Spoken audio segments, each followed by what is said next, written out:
अपने डेंटिस्ट के पास जा रहे हैं और अगर आपके पास ऑप्शन है एक दांत बचाने की और एक दांत निकालने की, तो क्या आप उसमें आप दांत निकालना प्रेफर कर रहे हैं क्योंकि वो कम बजट में हो जाएगी, उसमें ज्यादा खर्च नहीं पड़ेगी, इसलिए बेटर ऑप्शन है कि हम इसे निकाल लें? तो आप यहाँ पे रॉन्ग हो। यस, आप यहाँ रॉन्ग हो। तो इस वीडियो में बात करूंगी कि आप दांत निकालने और बचाने के लिए आप कौन सा ऑप्शन ऑप्ट कर सकते हैं। चाहे तो मैं बचाऊं, चाहे तो मैं निकालूं। इस वीडियो को पूरा देखिए और मेरे साथ बने रहिए ताकि आपको पता चले कि आप अगर दांत निकालने जा रहे हो तो आप उसे निकालें या उसे सेव करें। तो hello friends, welcome back to my channel smile world. I am doctor Ruchi. कैसे हैं आप लोग और कैसे हैं आपके दांत? मैं उम्मीद करती हूँ कि आप अच्छे होंगे और आपके दांत भी अच्छे होंगे। तो हम अपने टॉपिक पे आते हैं कि अगर आप डेंटिस्ट के पास जा रहे हैं और डेंटिस्ट ने आपको दो ऑप्शंस दिया है, चाहे तो अपने आप टूथ को सेव कर सकते हो या चाहे तो आप निकलवा सकते हो। तो जनरली बहुत सारे ऐसे पेशेंट होते हैं जो ऑप्शन 2 की तरफ जाते हैं। वो सोचते हैं कि हम दांत ही निकाल देते हैं, वो बेटर ऑप्शन है इन कंपैरिजन कि हम आरसीटी करवाएं, उसे सेव करें, क्योंकि उसे एक लंबा प्रोसेस है, 4 to 5 टाइम्स हमें आना होगा, पैसे भी लगेंगे।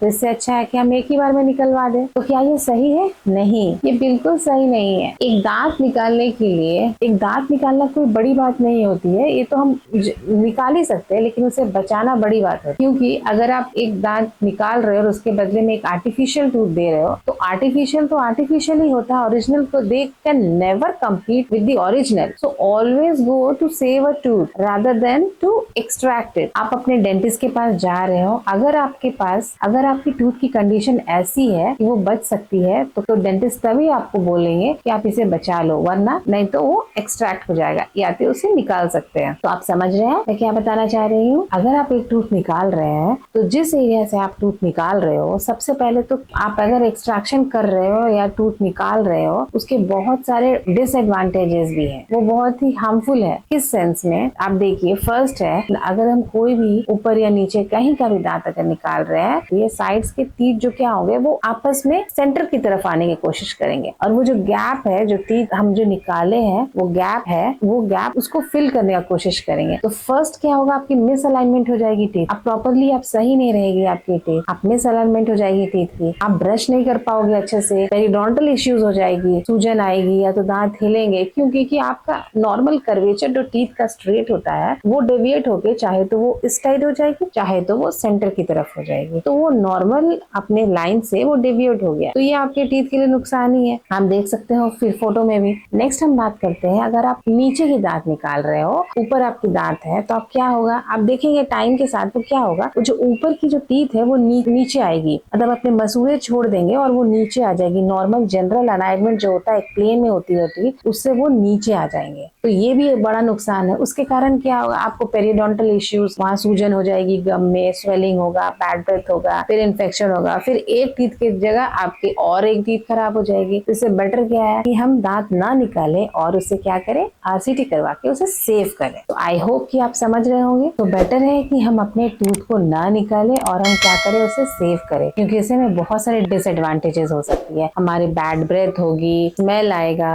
पेरिडोंटल इश्यूज होगी, प्रॉपर्ली टीथ क्लीन नहीं होंगे, ठीक है, वो एरिया खाली रह जाएगा। फिर हम मुझे वहाँ पे अगर हम चाह रहे हैं वहाँ पे हम न्यू टीथ डालें, तो हमें क्या होगा कि हमें एक ब्रिज लेना होगा, जिसके कारण हमें अच्छे टीथ अपने कट करने होंगे ब्रिज के लिए। तो बहुत सारे डिसएडवांटेजेस। सो आप जब भी अपने डेंटिस्ट के पास जा रहे हैं और डेंटिस्ट अगर आपको ऑप्शन दे रहे हैं कि आप उसे सेव कर सकते हो, तो काइंडली सेकंड ऑप्शन को लीजिए and save your tooth rather than to extract. So kindly like and subscribe my channel and press the bell button for more useful videos. जाते जाते एक टिप देती हूँ, ऑलवेज रिंस योर माउथ, या तो फिर कुल्ला करे जब भी हम कुछ खा रहे हैं, तो that will keep our mouth clean and cavity free. Thank you for watching. Do like and subscribe my channel. Bye.